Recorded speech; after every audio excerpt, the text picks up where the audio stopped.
Bonjour à tous, très content de vous revoir aujourd'hui. On va tenter ensemble de réparer un iPhone 12 Pro qui est ici, d'accord, qui a un problème de réseau, principalement au niveau du Wi-Fi et du Bluetooth. Donc c'est arrivé après une grosse chute d'après le client.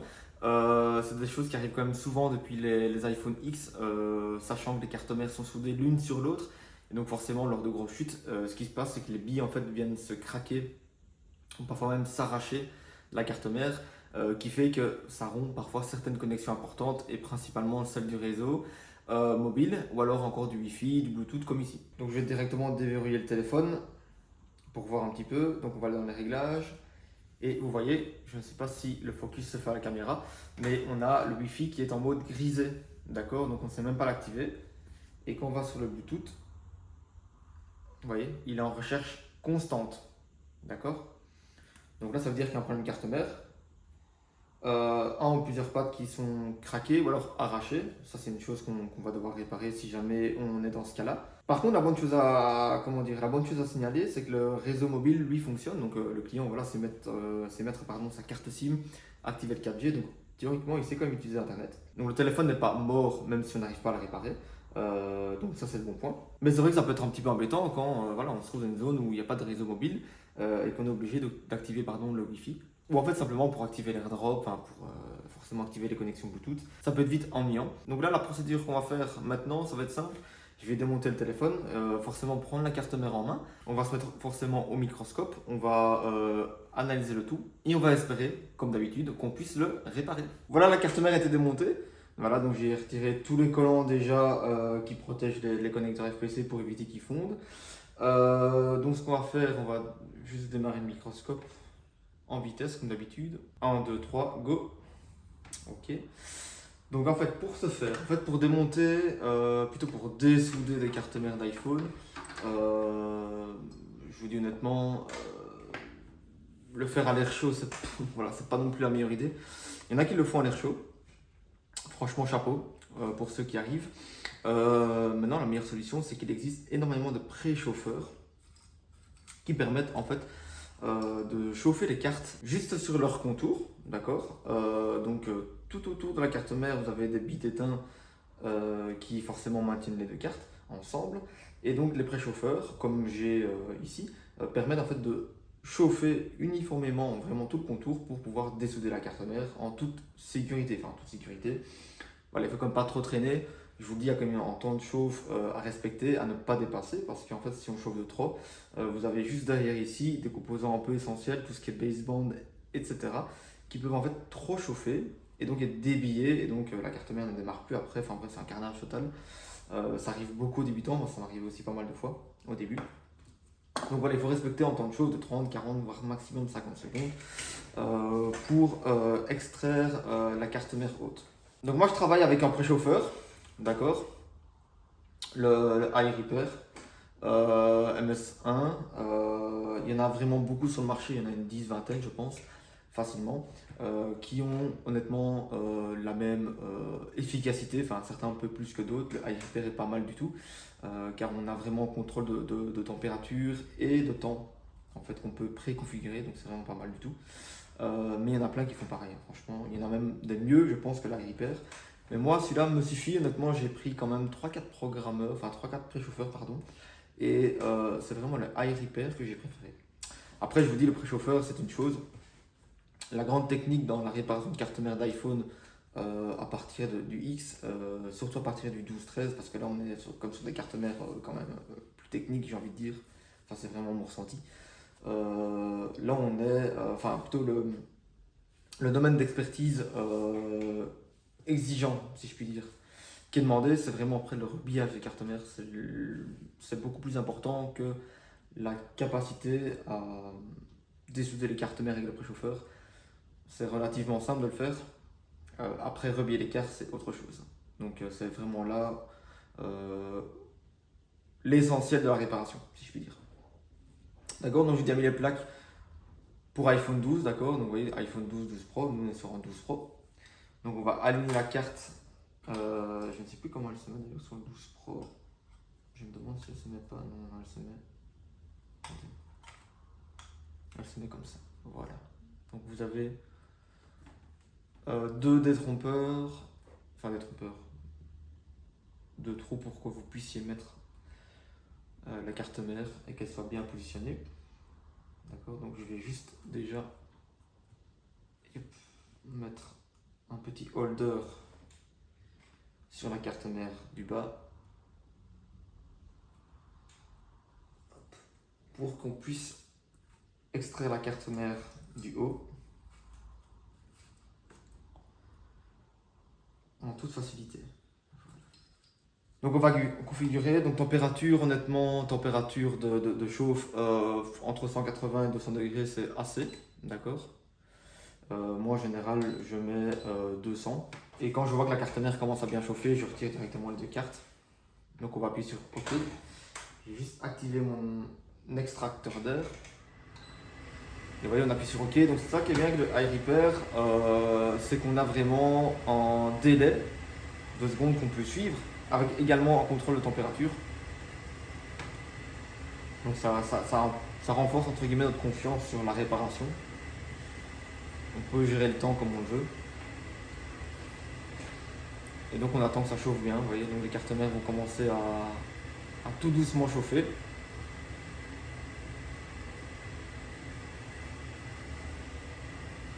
Moi ce que je fais en général, c'est que je retire, ou plutôt je commence à retirer les cartes mères quand il reste environ 70-80 secondes. J'estime qu'après ce temps-là,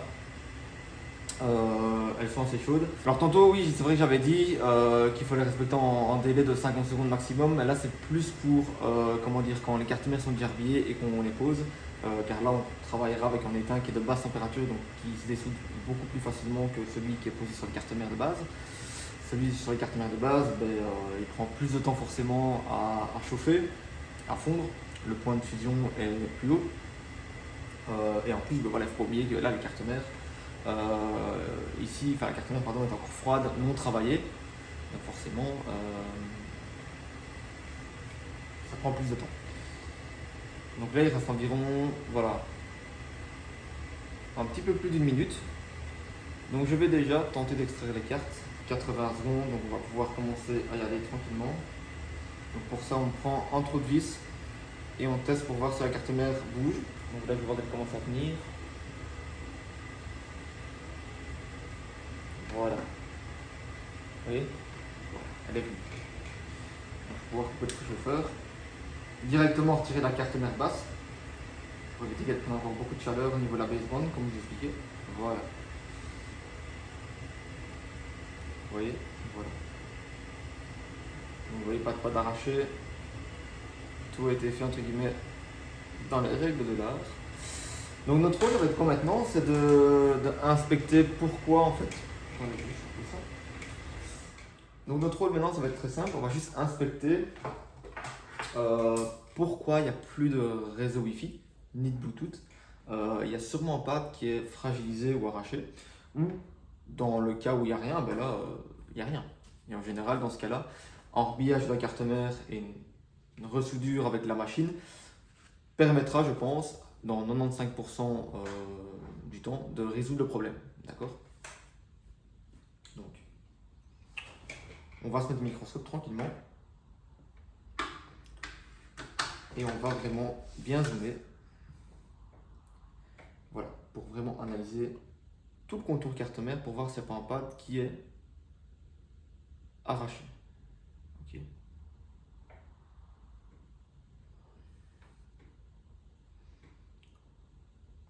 Donc, pour l'instant, ça a l'air d'aller.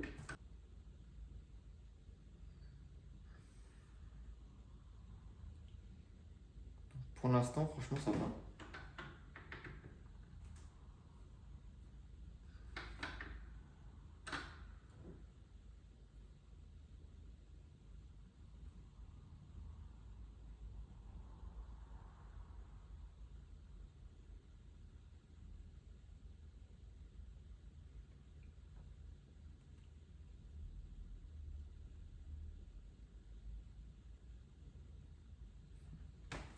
Bon, carte mère du haut, pardon.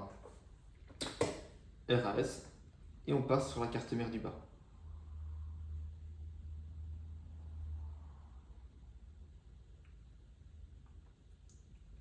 aucun pas d'arraché pour l'instant.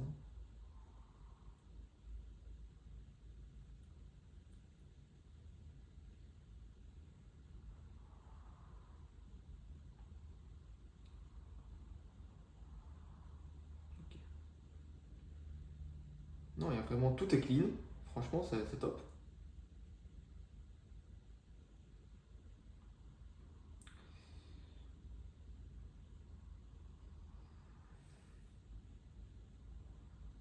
Donc là, justement, on a la puce Wi-Fi. Je vais juste prendre 2-3 valeurs à relever pour voir si on n'a pas éventuellement en court-circuit. Bon, si on avait en court-circuit sur la puce Wi-Fi, en général, le VCC main, enfin plutôt maintenant le VDD main, aurait, je pense, aussi réagi, donc le téléphone n'aurait pas démarré. Mais sait-on jamais. Je vais déjà prendre une valeur au niveau de la carte. Donc c'est des cartes quand même qu'on connaît assez bien ici. Donc vous avez certains pins de connexion forcément qui vont directement vers la puce Wi-Fi, d'accord, et d'autres pins en général, le contour extérieur c'est la terre. Donc on va regarder voir si on a une valeur ici. J'ai 0,750 en mode diode, donc c'est bon. Si je me rappelle bien, on est dans le bon. Ici je crois que c'est une terre, ouais. Ok, là aussi j'ai une valeur normalement qui va vers la puce Wi-Fi, à côté aussi. Si je me trompe pas. Attendez, j'ai les schémas en même temps.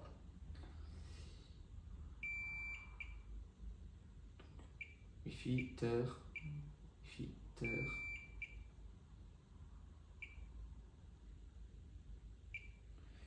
Ouais, donc j'ai quand même de bonnes valeurs. Justement, on va prendre le schéma ensemble, c'est bien plus simple. Donc, on a testé déjà les points qui étaient ici. D'accord, donc j'avais bien raison. On avait des communications qui vont directement vers la puce Wi-Fi et on a de bonnes valeurs, on n'a pas du OL. Si dans le cas où on avait eu du OL, donc admettons ici qu'on teste ce point-là, vous voyez, et qu'on est OL, donc là j'avais 0,250 ED, donc je suis dans le bon. Admettons qu'on avait OL, si on avait OL, donc il y a deux cas de figure possibles ici, donc soit la puce Wi-Fi est débillée, d'accord, elle est débillée, donc il faut la rhabiller, ou soit la carte mère du bas est morte, d'accord, donc le PC bande interne est craqué, ça arrive parfois malheureusement, et donc là malheureusement il faut faire un swap de carte mère du bas pour résoudre le problème, chose qu'on fait très rarement ici, on dit aux clients franchement c'est pas forcément réparable, ça l'est théoriquement bien sûr, mais c'est une grosse intervention. Et je vous avoue qu'on n'a pas non plus les meilleures compétences possibles pour pouvoir faire ce genre d'intervention. Nous, on se limite quand même aux réparations carte mère avancée, mais là, on est vraiment super avancé, si je puis dire. C'est plutôt les gens qui font ça. Donc, l'idée, c'est quoi? C'est que si jamais on a du OL, en général, c'est dead. D'accord? On va tester les petits points qui sont là. Donc là, on a du VDD main, les 4 points là, donc pas besoin de tester puisque le téléphone démarre.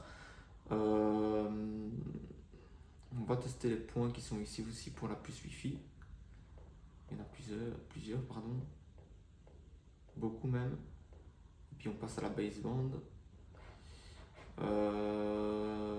Ok. Donc on va faire la série de points ici. Je regarde après la valeur diode.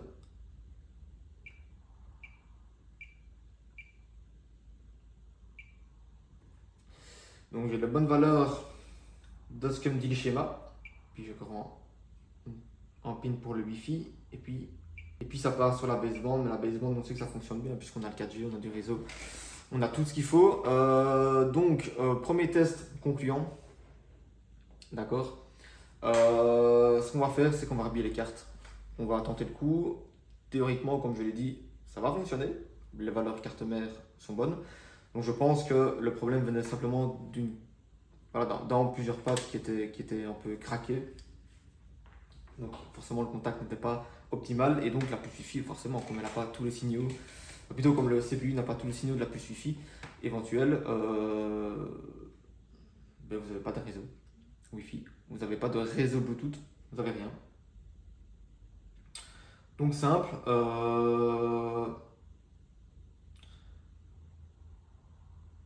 Donc on va faire ça. Je regarde un petit peu en vitesse quand même pour voir si on n'a pas oublié un pad éventuellement.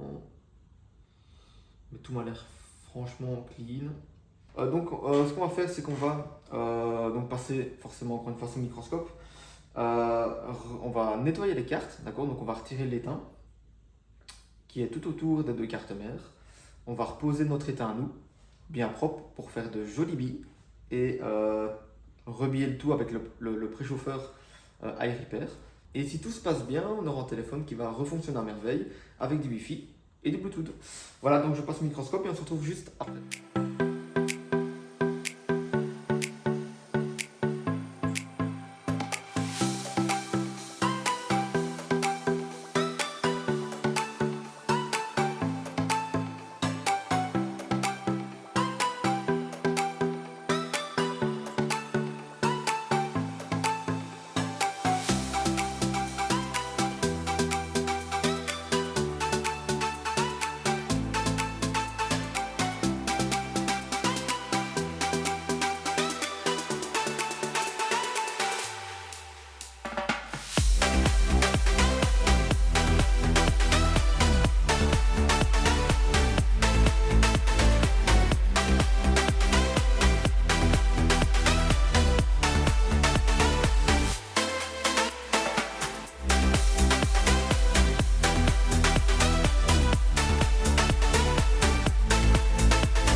Voilà, donc les cartes mères ont été nettoyées, d'accord.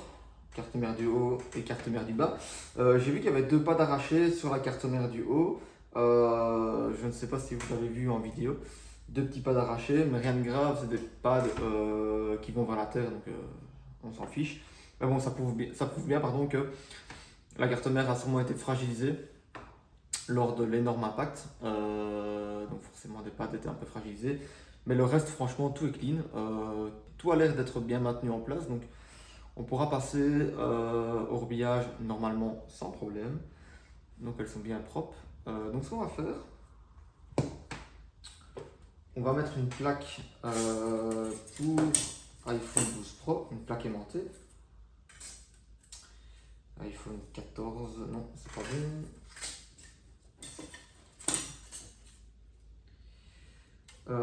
13 mini non plus, 15 plus surtout pas. 12 Pro, là j'en ai, ok. Donc on va positionner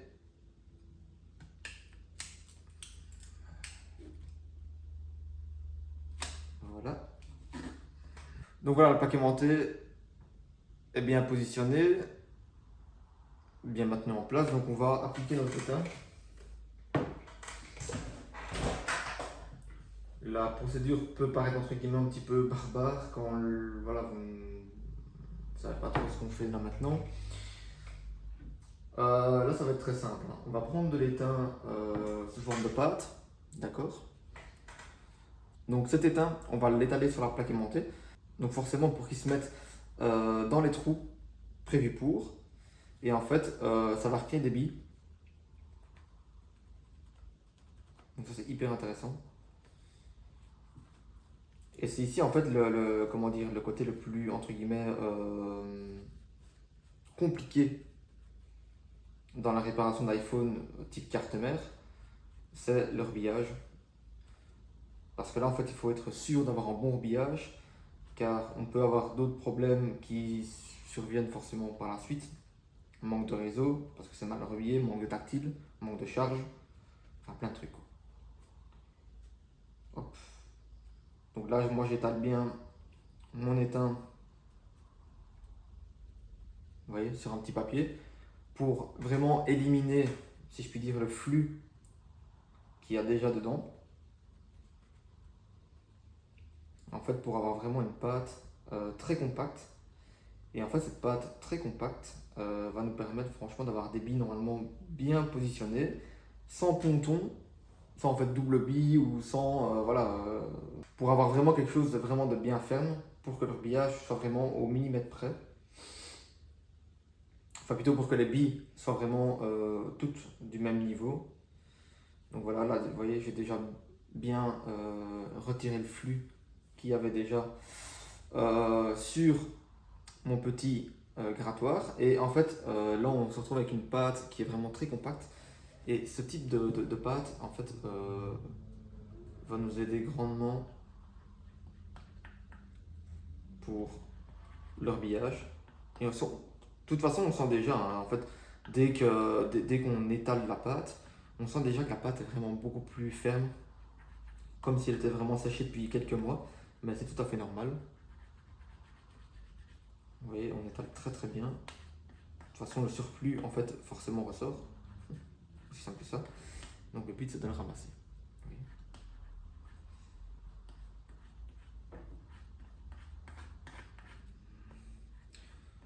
Je vous avoue que j'ai pas le meilleur grattoir ou alors étaleur de pâte. Je sais pas comment on appelle ça dans le jargon. Mais il fait l'affaire.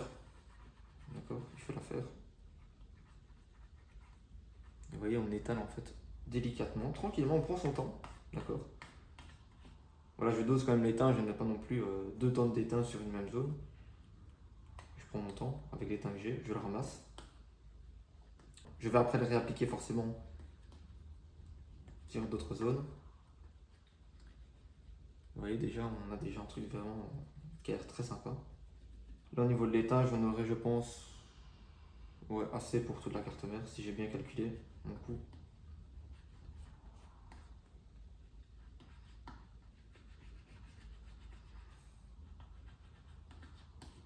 On prend le surplus. On va étaler.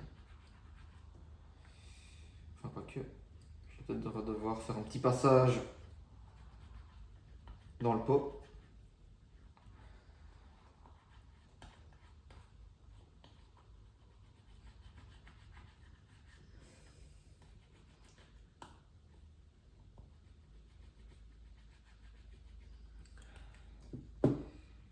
Et vous voyez, on y va tranquillement, délicatement, on prend son temps.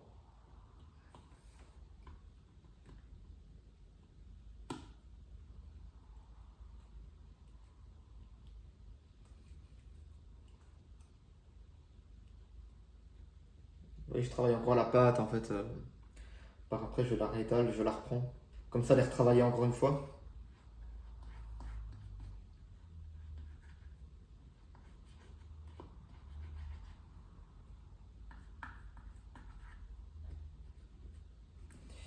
Voilà. Donc là, normalement, j'ai terminé. Donc je vais juste garder un petit peu d'étain quand même sur le grattoir. Et on va tranquillement, et là vraiment délicatement, nettoyer. Voilà. On y va vraiment, on ne force pas sur la plaque. Parce que si on force sur la plaque, on peut risquer entre guillemets de mélanger entre guillemets de billes. Bon là, il n'y a rien de soudé, mais il faut tout recommencer quasiment, ou du moins la zone. Ça, c'est embêtant. Oui, je vais vraiment délicatement, je mets vraiment aucune force sur la plaque. Yop. Et voilà. Donc la verdict, d'accord, on va voir si le rebillage a été bien fait. Alors, on prend une bruxelle. Yop. Et on lève délicatement. Attendez, je focus. Attendez. Yop. Normalement, là, ça devrait être un petit peu mieux. Voilà. Et on va regarder ensemble si les billes sont bonnes, donc apparemment ça a l'air d'être top. Juste ici, il y a une petite zone qui me fait un petit peu peur, mais je pense qu'avec la capillarité, il n'y aura pas de souci. Les billes vont vraiment se mettre chacune sur leur socle. Hop. Donc là, pour l'instant, ça a l'air d'être parfait. Là, pareil, il y a quelques billes qui peuvent éventuellement se toucher, mais avec la capillarité, il n'y aura pas de souci normalement. Et ici, ça a l'air d'être bon.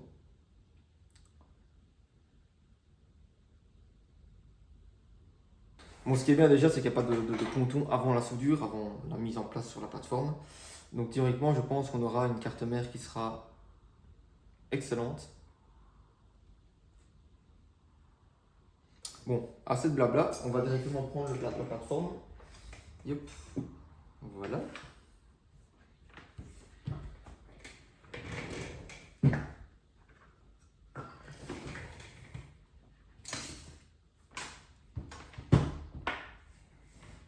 Donc on va la prendre délicatement. Et donc ce qu'on va faire, je vais juste pareil refaire un focus. Et ce qu'on va faire, on va mettre la plateforme en route. Là ici on va baisser la température.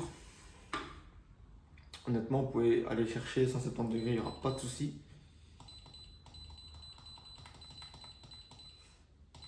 Au moins comme ça la baseband et tout ce qui est en dessous est bien protégé. On appuie. Et on va attendre que les billes se mettent bien en place. Donc là on peut voir déjà approximativement que toutes les billes sont bien uniformes. C'est le plus important en fait dans l'orbillage. Il faut vraiment que les billes soient uniformes, sinon si elles ne le sont pas, vous pouvez avoir forcément des pontons, forcément, lorsque la chauffe va se faire. Et là il faut tout recommencer. Pas trop grave, hein, clairement, hein, je vous le dis. C'est juste un peu embêtant parce qu'on perd du temps. Donc moi ce qui m'intéresse c'est juste de voir les billes se mettre.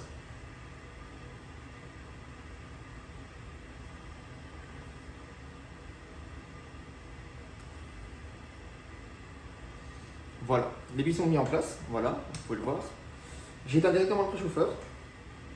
Ça ne sert à rien d'aller plus loin. Parce qu'en fait là, ce qu'on va faire, c'est qu'on va attendre que la carte mère refroidisse. On va poser la carte mère haute dessus et puis on va faire la même procédure pour que les deux cartes mères puissent se souder l'une sur l'autre. Aussi simple que ça. D'accord? Donc là, ce qu'on vient de faire maintenant, c'est seulement pour que les billes en fait, accrochent à la carte mère du bas et qu'elle soit bien en place. Voilà, donc là comme vous pouvez le voir, on a un sacré bourbillage. D'accord? Toutes les billes sont là et bien en place. D'accord? Ok, donc la carte mère a refroidi. On fait le dernier test pour voir si tout est bien en place. Là, je vois qu'il y a une petite bille qui est sortie. Pour éviter les éventuels courts-circuits, on la retire. Et donc, on regarde ensemble pour voir si le focus n'est pas non plus top. Voilà. Ok, donc on voit qu'on a des billes bien uniformes partout. Là, c'est pas grave si jamais c'est... Voilà. Il n'y a pas de billes qui doivent aller là, au cas où. N'ayez pas peur. Ok, il n'y a pas de ponton. On a vraiment des billes de même dimension. Ah, là je crois qu'il en manque une. Ouais, je crois qu'il en manque une, mais bon, c'est pas grave, c'est la terre. Donc pas de problème. Mais encore une fois, pas grave, c'est la terre, donc c'est pas grave du tout, franchement. La carte mère va quand même se positionner d'elle-même. Mais les billes sont vraiment nickel, à part ça. D'accord. Ok, je regarde juste un petit peu. Voilà, au niveau de la taille des billes. Franchement, tout est bien uniforme, c'est parfait. Attendez, j'essaie de faire un petit focus pour vous. Voilà. Bon, je sais pas si on voit bien, mais ok, si on voit quand même. Ouais.